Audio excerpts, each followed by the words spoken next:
This is Kevin Altieri, director of Batman the Animated Series. This is best friend of the show, Monica Kubina, artist and colorist on Batman The Adventures Continue. And this is the DCAU Review, hosted by Cal and Liam, streaming at DCAUreview.com and on your favorite podcast app. Welcome, everyone, to another bonus episode of the DCAU Review. I am Liam, and with me, as he always is Cal.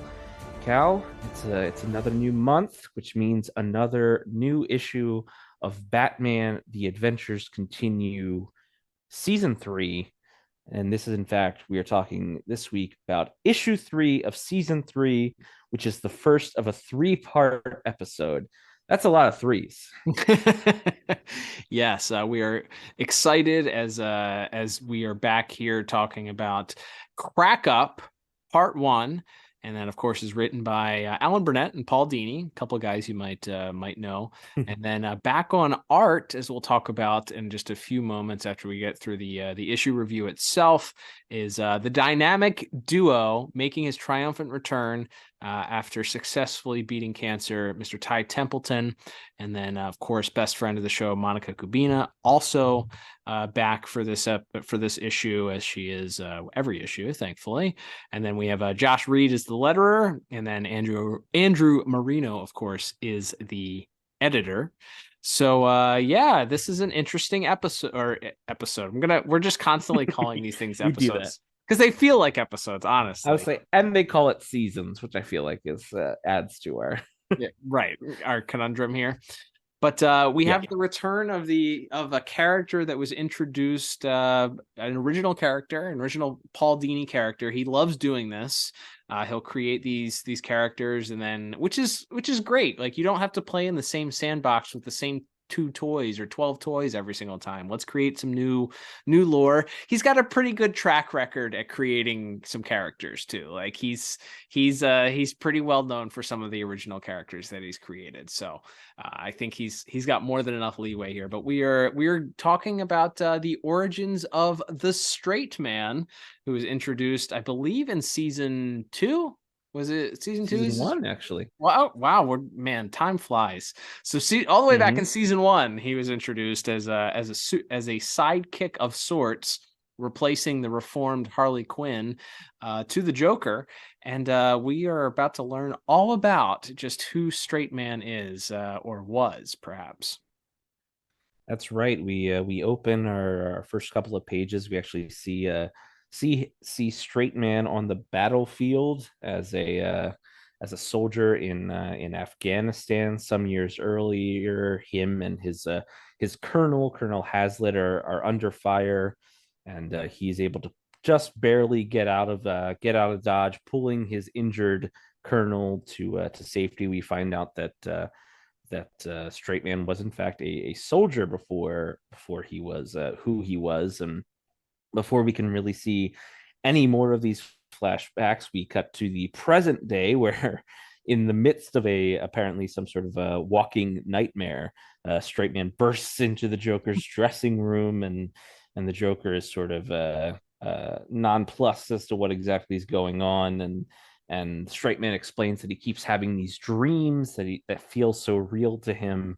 And before he can really expound on that, the Joker, of course, distracts him by telling him they have a show to put on, and we have a very fun sequence of panels here, and we'll talk more about this in art, I'm sure. But where the Joker, in the lieu of the ventriloquist and Scarface retiring at the end of our first season of The Adventures Continue, Joker has decided to do his own ventriloquist act, using Straightman as his puppet.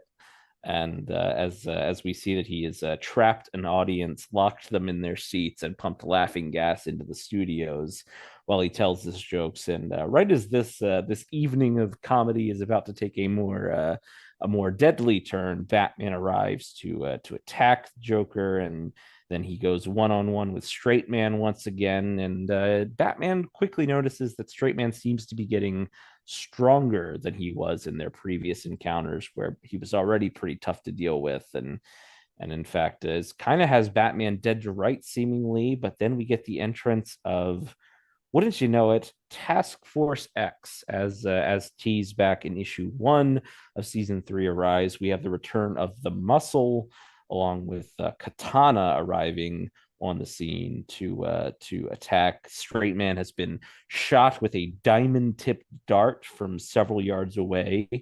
And as he is woozy and seemingly the Squad and Batman are closing in on Straightman, the Joker arrives and throws down a few gas grenades to pull him out of dodge. But it's clear that not only is the Squad in town, that they clearly have an interest in Straightman particularly. And as we see in the next couple of pages, Batman and the Squad are not the only ones who seem to have an interest in him. That's right. I was disappointed we didn't get an introduction of, this is Katana.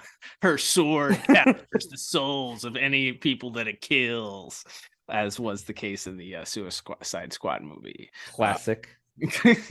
Classic exposition. Yes, that's right. So Batman goes, he's being watched by somebody in a red hood, but nope, it's not that red hood. So just in case you were thinking that we were going to resolve this Jason Todd storyline, it is not. It's very quickly established that this is a female that appears to be watching over Batman and is actually spotted by Batman, but manages to escape on a glider. Batman apparently pays it no mind, goes on his own. We get the appearance of the new Batman Adventures rocket glider thing that he used. What's the name of that thing? Is there a name for that? Jetpack? Bat jetpack. All right, cool. Jetwing. It's on the toy. Yeah, we should have done our research beforehand. Darn it. Next month's bonus episode, we'll come back with the name of this jetpack thing that he used. There you go. Well, Batman is pretty certain that he can figure out exactly where the rest of the Suicide Squad is holed up, and sure enough, he picks the right place, the Institute, and he is greeted by none other than King Shark. We get King Shark making his follow-up appearance to his last appearance in the Batman Adventures. The Adventures Continue holiday special, the first holiday special. We saw him there at Harley's party, but he is again part of the Suicide Squad. So we see him there, and then also Captain Boomerang, as well as Floyd Lawton, better known as Deadshot, also appears there. So the whole squad is here, I guess, and that just leaves one person to make an appearance, and that being, of course, their leader, Amanda Waller. So Batman quickly has a little bit of dialogue with the Muscle, a couple of the other members, and then Amanda Waller makes her appearance, and Batman kind of pulls her aside and begins to kind of ask her just why Task Force X is making its appearance.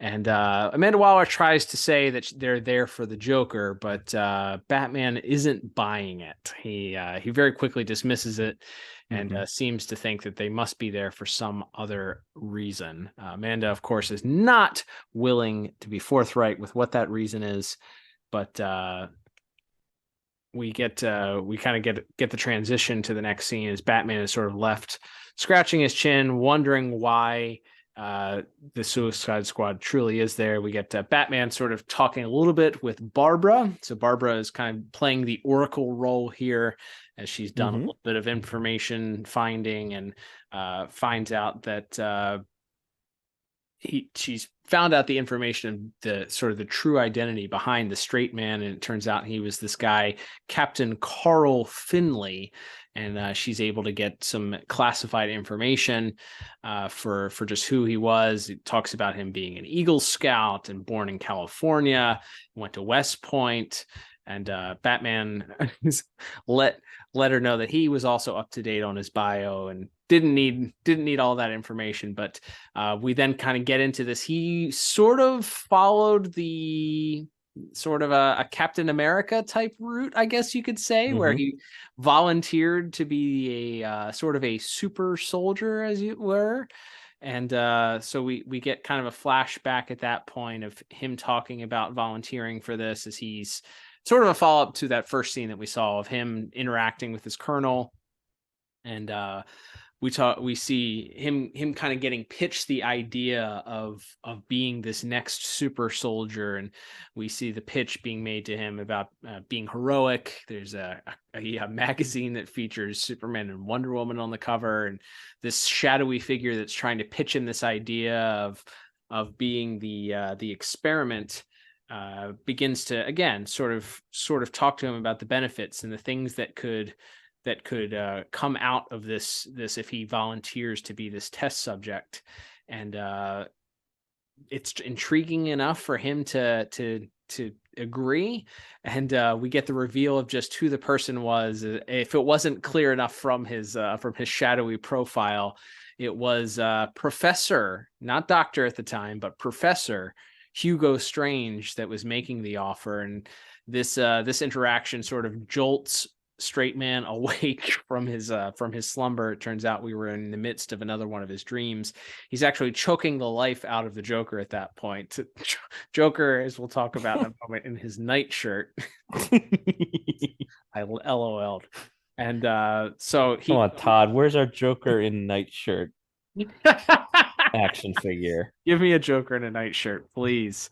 So Joker comes over and is trying to console him and says that he must have been having a nightmare, and Joker was actually coming to check on him, and it sounds like that he needs a quote unquote booster shot. So we're not quite sure what that is alluding to, but one can draw conclusions to it. But we transition from there as the Joker prepares to give him this additional shot to help him with these nightmares. And we get the final scene here as Batman is investigating what he believes to be the most recent hideout for the Joker and Straightman at this Sunshine Hotel.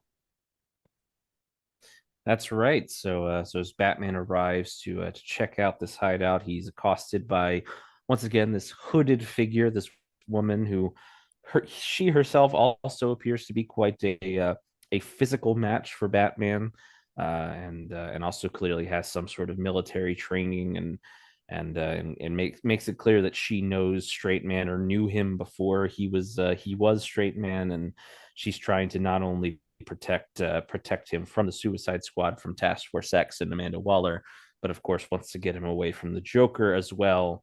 And as Batman sort of begins to reason with her to try to figure out exactly what her connection is, she simply tells Batman that she doesn't have time to answer those questions and opens fire, sending Batman careening out the window, with the gunfire following close after him. As that's our cliffhanger for this part one of this crack up story. We have a lot packed into this issue here. We get the backstory, or the beginnings of a backstory for Straightman.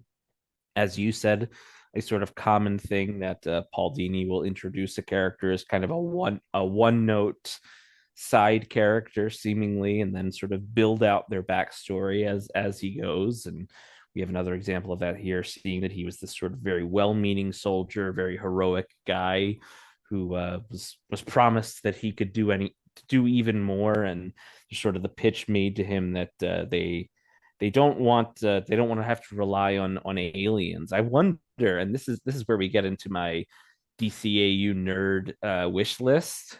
Mm-hmm. I hope General Hardcastle is showing up in this. Oh, that would be wonderful.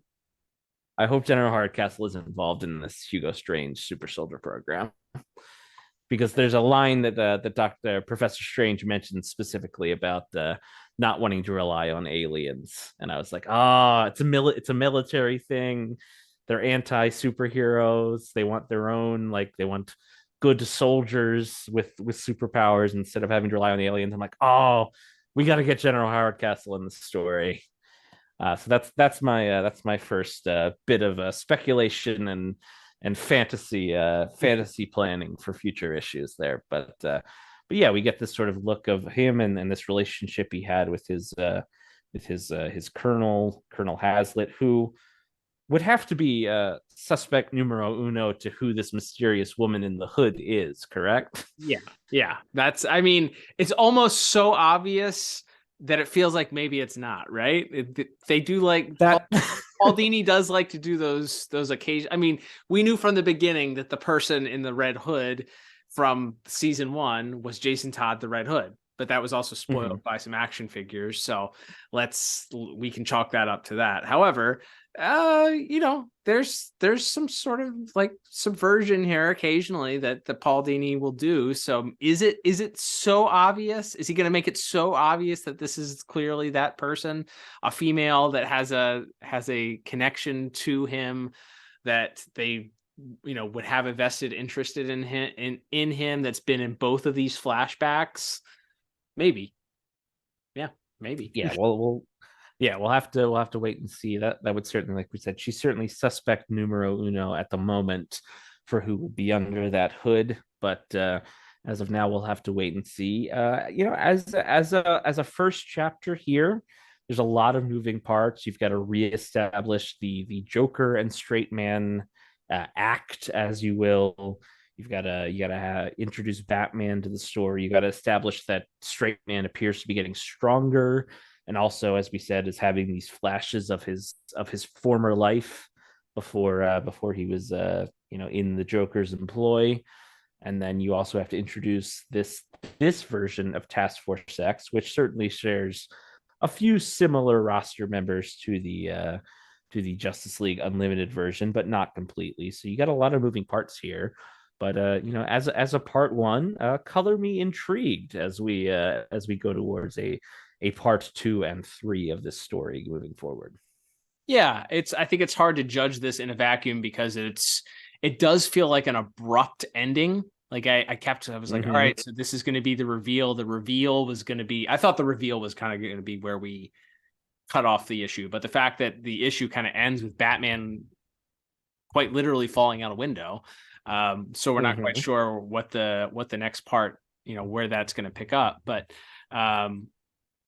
yeah, I was a little bit surprised at how short it felt. I think it's the same amount of pages as a typical issue is, but it's hard to judge it in a vacuum. I think it's a good start. I'm very, very interested to see where the story is going.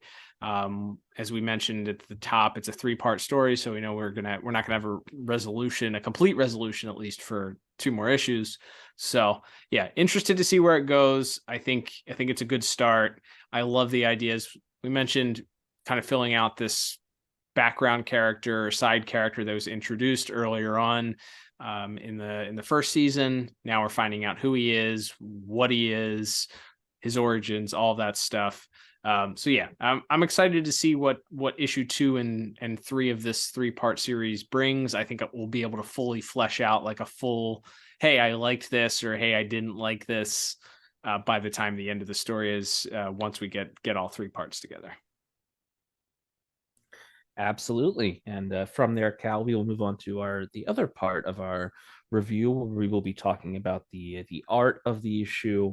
Once again, as you mentioned, the returning Ty Templeton on pencils and inks after triumphing over cancer, where he had to bow out sort of midway through season 2 of this series. He's back on the docket, and of course, once again paired up with best friend of the show, Monica Kubina. And I feel like a little bit of a Star Wars Episode 7 Chewie, we're home moment when I opened this issue and I saw Ty and Monica back working together again. It's quite comfortable. It's quite familiar, especially once you get into that section, the sections of Batman and the Joker and all of that. But I think kind of a bold idea and a bold visual is to open it in Afghanistan in a war zone. It's a very unique setting point that we never really see anything like this really touched on in the DCAU. So to see just a completely different type of scenario than we're used to in this like crumbling wall with these people under heavy fire, people getting shot, and then just pulling, Straightman literally pulling Colonel Hazlitt out of the fire, out of the line of fire. It's a really dramatic sequence to open up, and it really, I feel like it comes through in the art but really in those first 2 pages, I think that's maybe some of my favorite stuff in the issue are these little flashback sequences, as you know, as well as the much more like ridiculous, abstract and trippy stuff when he's sort of envisioning what Professor Strange did to him and things like that. I think some of the flashback stuff actually ends up being some of the stronger stuff in the issue.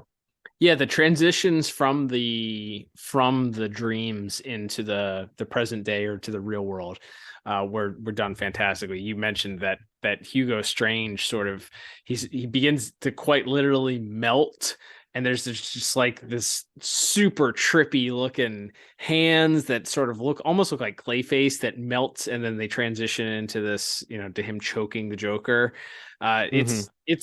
It's bizarre looking, but it's so done so well. It's like putting on a well-used baseball glove, a well broken in baseball glove. It just feels right to have the dynamic duo back together. And second, starting off the visuals with you wouldn't know that he hadn't been drawing for the last, or at least published drawings for the last year plus, because it doesn't really feel like Mr. Templeton missed a beat. It's he picked right back up where he left off. So tried and true to the original New Batman Adventures looks, and everything fits so well. I love, we get some characters, as we mentioned, that didn't have appearances in the DCAU typically. So of course we get the Muscle, who's another original character. So we get him, Mr. Templeton getting his first shot at the Muscle, and then, or I guess it's his first shot at the Muscle, and then we get get Katana and Captain Boomerang, who Captain Boomerang obviously was in the DCAU, but first time here and kind of interacting with this new Batman Adventures Batman, King Shark.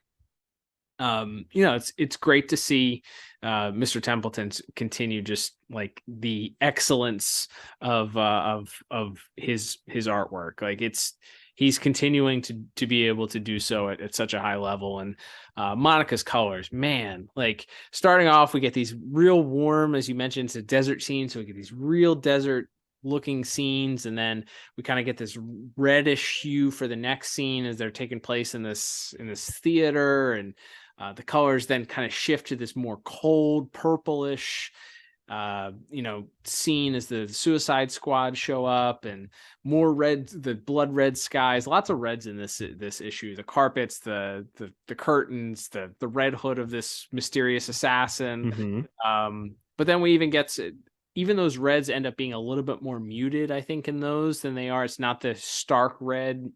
Things are a little bit cooler. I love the shot of Batman driving the Batmobile as he's talking to Barbara. We get this interior shot of him with his hands on the wheel, and he's kind of lit by the glow from the screen that he's talking to Barbara on, and just it's incredible. I mean, we're never gonna say something's bad, I think, when it comes to these two. It's just it feels so good. There are some real outstanding specific panels. I think the final panel of Batman falling out the window, I think is great. The fight scenes that we have between him and this mysterious hooded individual are strong also. I love the shot of the Joker on the motorcycle. I thought that was particularly strong. I will also point out that we had a little Easter egg here as the Joker's show is taking place at the Simon Trent Theater, which I thought was a nice nod, nice little Easter egg there. For those of you who are paying attention, of course, Simon Trent, the actor who played the Gray Ghost. So we get a little tribute to Simon Trent there. Gotta love that DCAU continuity. But yeah.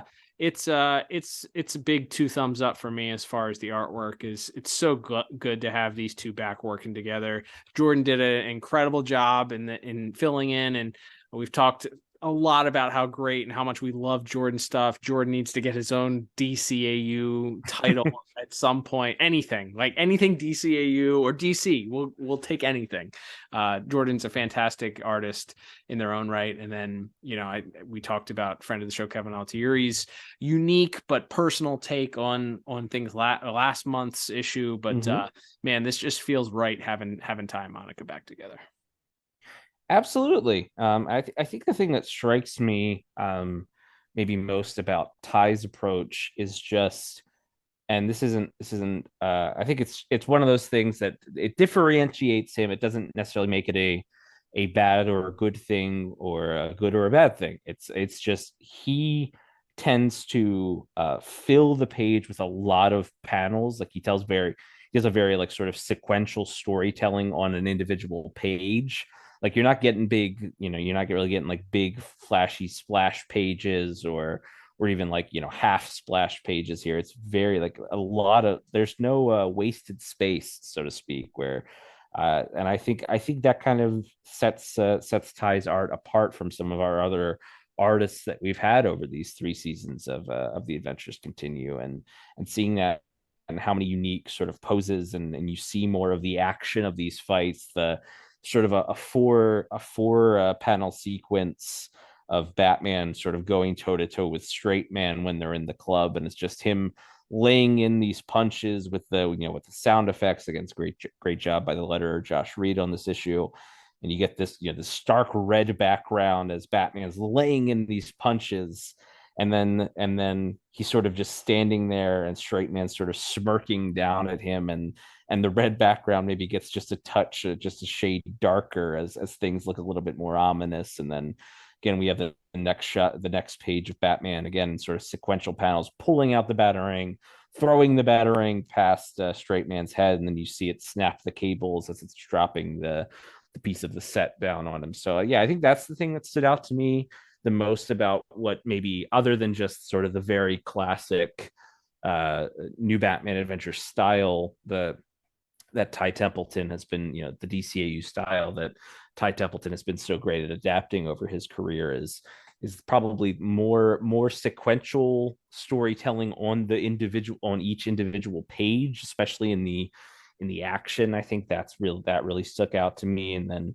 I love the page where Joker throws down the grenades, and there's just this giant flash of purple gas, and then Joker and Straightman get away on a motorcycle, a Joker motorcycle, the Joker cycle, and complete with sidecar. And we get these, the pages sort of bordered with the green Haas up and down the page as his laughter is sort of filling the air, so to speak. And then I think that's a fun sequence. And then yes, the red hooded mystery woman standing out, as you said, kind of making her stand out against the red sky, I'm sure was probably a unique challenge as far as shading goes. And as we've said previously, we will definitely do our best to get Monica on this season, her schedule permitting.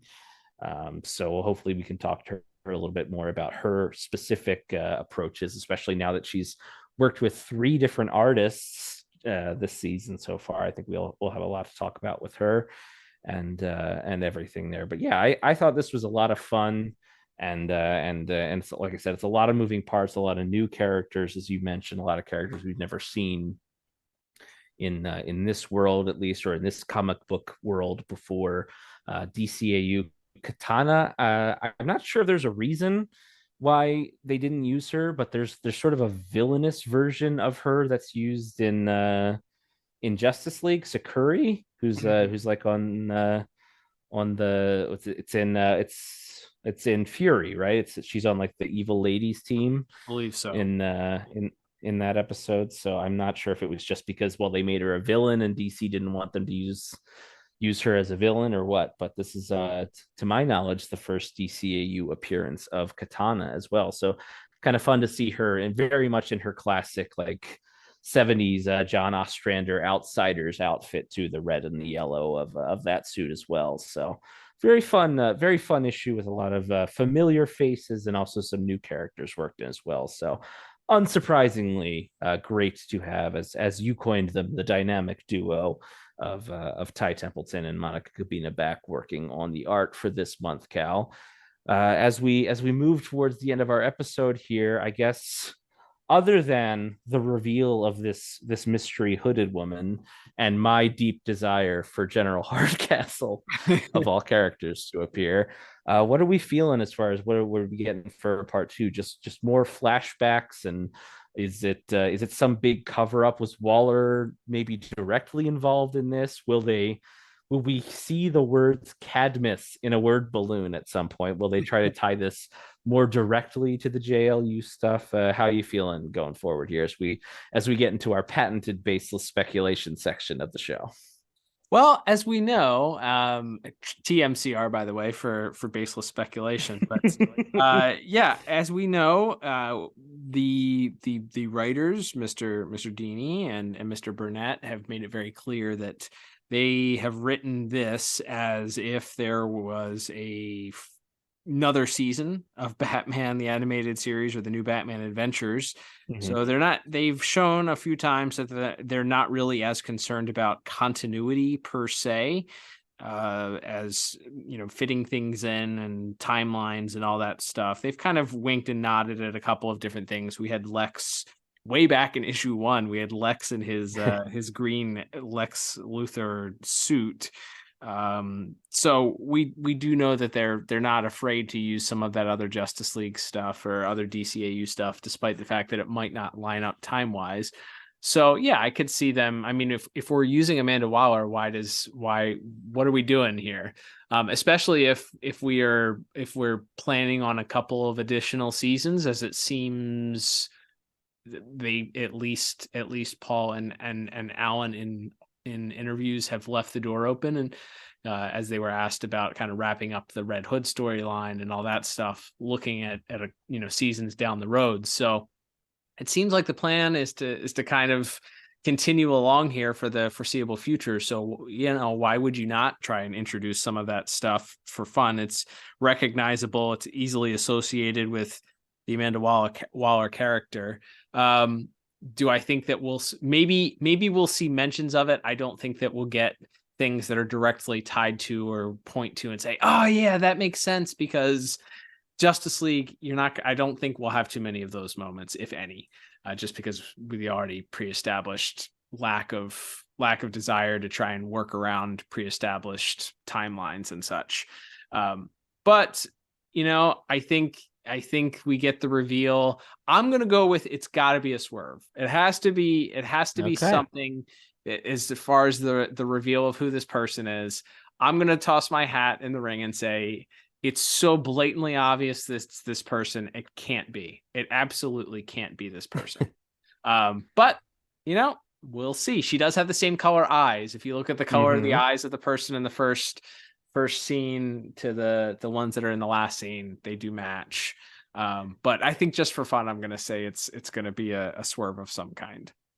Okay, I like that. I'll go with a slightly different prediction, which is that it is this Colonel Hazlitt that we saw from Straightman's past, but she has some sort of like physical injury or damage from, because as it says, it appears that Strange was trying to recruit both of them. So perhaps she also went through this super soldier program, and she perhaps has some sort of more physical scars that she's covering up with the hood. Perhaps maybe it's sort of a Phantom of the Opera type thing going on here. So that's my prediction.